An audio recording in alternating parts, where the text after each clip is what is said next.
அரண்மனை தச்சன் அரசருக்கு ஒரு மர நாற்காலி செஞ்சு கொடுக்கறாரு. அரசர் அந்த மர நாற்காலியில உட்காரும்போது ஒரு சிறு துண்டு அவர் மேல குத்திருது. அதனால கோவப்பட்ட அரசர் அந்த தச்சனுக்கு மரண தண்டனை விதிக்கிறாரு.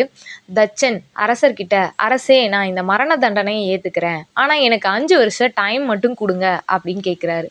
அரசர் என்ன காரணம் அப்படின்னு கேட்கிறாரு. தச்சன் சொல்றாரு, "நான் சில இறகுகள்லாம் சேகரிச்சுக்கிட்டு இருக்கேன்.